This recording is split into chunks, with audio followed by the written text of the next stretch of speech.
Vidéo sponsorisée par la culture générale. Et oui, tu vas apprendre des choses. Salut tout le monde, c'est Mush, le pirate qui vaut... Putain... qui vaut 852 millions de berries. Dans One Piece, il y a énormément de références au monde réel. Les noms des personnages, leur chara-design, leurs attaques et j'en passe. Dans cette vidéo, on va s'intéresser aux îles de l'univers de One Piece. Et vous verrez qu'Oda s'inspire de plein d'endroits du monde entier. Alors, ouvrez vos cahiers de géographie page 142, on peut commencer. On va commencer par le plus simple, Wano Kuni, qui fait évidemment référence au Brésil.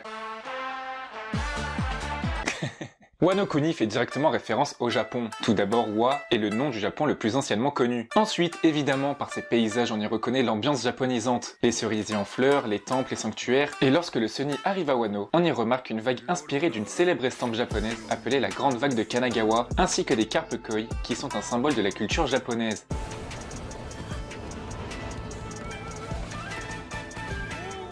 Les épéistes présents sur le pays sont appelés samouraïs, ils portent des tenues traditionnelles que même les personnages extérieurs portent pour s'imprégner de cette culture. Les noms des personnages originaires de Wano sont des noms à consonance japonaise. Mais Oda va encore plus loin en s'inspirant de la politique du Japon féodal. Le pays suit le Sakoku, qui est une politique isolationniste. Tout contact avec des étrangers est prohibé, tout comme la politique instaurée lors de la période Edo, où il est strictement interdit d'entrer ou de sortir du territoire sans autorisation sous peine de mort. Évidemment, l'anime sublime ses références en ajoutant des OST aux sonorités similaires aux instruments traditionnels japonais.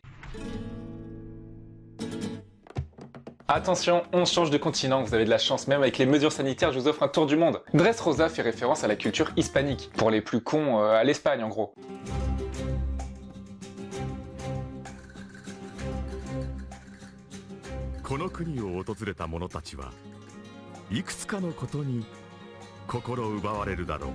On y voit des personnages danser le flamenco avec des tenues typiques espagnoles. Les personnages principaux de l'arc ont des noms à consonance espagnole, comme Don Quijote do Flamingo, où le nom Don Quijote est inspiré du roman éponyme L'ingénieux noble Don Quijote de la Manche, un roman écrit par Miguel de Cervantes et publié à Madrid. Il y a d'autres personnages comme Diamante, Corazon, Trébol et Pica qui ont des noms espagnols, qui font respectivement référence aux couleurs des cartes à jouer, carreau, cœur, trèfle et pique. L'architecture fait également référence à l'Espagne. On y retrouve des fondations colorées aux formes particulières, rappelant totalement le parc Güell à Barcelone. Les champs de tournesol que l'on peut apercevoir rappellent les champs de tournesol emblématiques de l'Andalousie. On y voit aussi une carte de Dressrosa avec des lieux qui font directement référence à des villes d'Espagne, comme Sevilla pour Séville, Balsa pour Barcelone et Carta pour Carthagène. Les plats également sont des plats typiques espagnols comme la très célèbre paella. Et enfin, un lieu principal de l'arc Dressrosa, c'est le Corrida Colosseum, qui rappelle les corridas, qui sont en quelque sorte un combat entre un homme et un taureau, une pratique très connue en Espagne. Par contre, le Colisée en lui-même est une référence non pas à l'Espagne, mais à l'Italie. En effet, c'est une référence directe au Colisée de Rome, immense amphithéâtre où avaient lieu des combats de gladiateurs. D'ailleurs, en parlant d'Italie, est-ce que vous connaissez Venise? Cette ville où les fondations sont séparées par de l'eau. Ça vous rappellerait pas Water 7?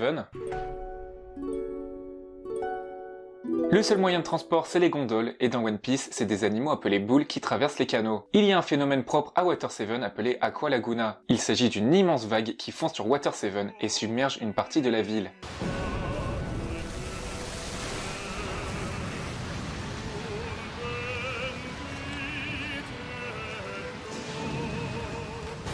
Ce phénomène est une référence directe à l'Aqua Alta, qui est la période d'inondation de Venise à cause des marées entre l'automne et le début du printemps. On y retrouve aussi des personnages masqués, comme le CP9, qui se sert de cette tradition pour passer inaperçu.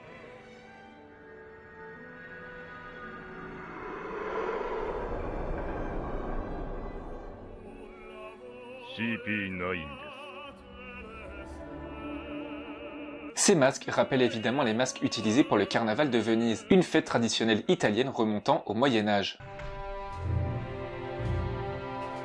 Alabasta, vous vous en doutez, c'est une représentation de l'Égypte antique. Les bâtiments, les tenues vestimentaires, les pyramides, le palais royal et aussi le désert tout simplement. Nefertari Vivi tient son nom de Nefertari Meryemnut, la principale grande épouse royale du pharaon Ramsès II. La mère de Vivi, Nefertari Titi, ferait référence elle à Nefertiti, une reine d'Égypte et grande épouse royale d'Akhenaton. Le père de Vivi et roi d'Alabasta ressemble au pharaon, immense symbole de l'Égypte antique. Et même le nom de l'île Alabasta lui-même ferait référence à un mot anglais, alabaster, ou en français albâtre. Il s'agit d'un matériau matériau naturel blanc utilisé en taille de pierre et en sculpture. En Égypte, ce matériau était utilisé pour des vases sacrés ou des funéraires. La dance powder pourrait venir d'une des coutumes des Égyptiens. Dans One Piece, la dance powder est une poudre qui est utilisée pour produire de la pluie. Le mot dance ferait référence aux habitants de l'Égypte antique qui dansaient pour qu'il pleuve et s'assuraient de bonnes récoltes. Shaka et Pel, les gardes principaux du royaume d'Alabasta, sont basés sur des divinités égyptiennes, Anubis et Horus. Shaka est un chacal tout comme Anubis, et Pel est un faucon tout comme Horus.